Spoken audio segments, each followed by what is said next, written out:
homeowner tip regarding basement flooding, and this will be a little bit more specific to the Puget Sound area. So a lot of you have probably noticed, and I've noticed, that it seems over the past couple years, every time it rains, it pours. Now I've been up here about 20 years, and I remember when I first moved up here, it seemed that the rain would just kind of drizzle for like 9 months straight, and then it would be over and summer would come. We had a lot of rain, but it was pretty spread out.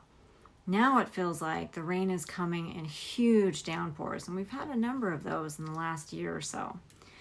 So what's going to happen when that happens? Well, the ground is pretty soaked already, and then if you have a huge downpour, the water doesn't have a chance to either soak into the ground further properly, or it's going to end up going somewhere. And what people don't realize is that your foundation and the concrete on the bottom is actually porous. So if there's a lot of water behind it, even without any cracks in it, water can seep in. So I've known a lot of people, talked to some people, seen a lot of posts about people freaking out because their basement is flooded. And this happens in both basements and northwest split level. So what do you do when that happens? Well, first step and the most important step is to get rid of the water. And there's two ways to do that. If it's a small amount of water, perhaps you can soak it up with towels, squeegee them out, soak it up, squeegee them out, and do that. It's a pretty arduous process, but that is one way to do it. Another way to do it would be a wet, dry shop vac. Not any shop vac, but one that is specifically a wet, dry shop vac that can handle the water. And if you don't have one, you might have to rent one or borrow one, but you want to get that water out as soon as possible. You might have to pull up carpet if you have carpet. You want to get the water out of the carpet before you roll that carpet up and then create a potentially moldy mess with carpet just rolled up, sitting in that water for a while. And then you want to get the area dry.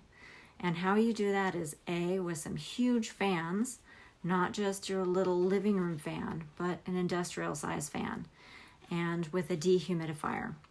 Most people don't have those on hand, so you're going to have to rent those as well.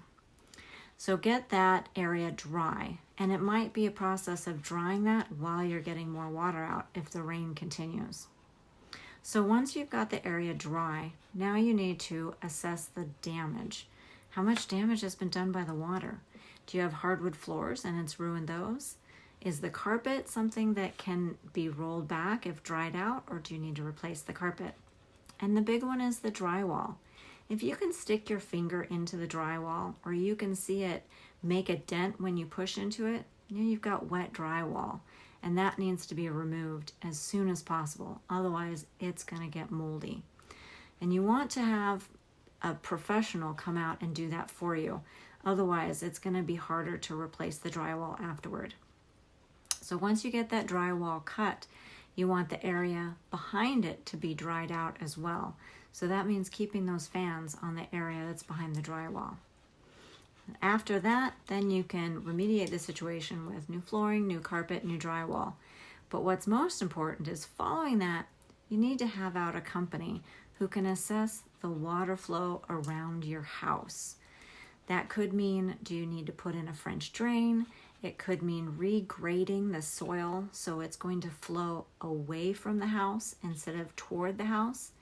I mean, that's what gutter downspouts help do, but sometimes that's not enough. Sometimes the soil builds up and it just directs the water right down into your foundation.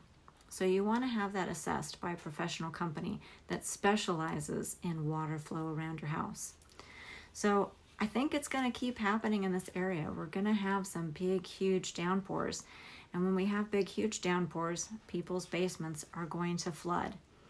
If you haven't had that happen yet, but you are concerned about it, if you have a split level or you have a basement, it wouldn't hurt to get that assessed, the water flow assessed ahead of time, so that when we do have the next big rain, then your house is prepared for it and the water is going to go away from instead of toward the foundation of the house and cause some damage.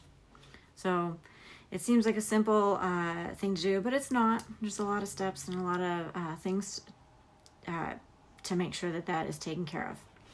If you have any questions, feel free to give me a call. And I hope you enjoy this good homeowner tip.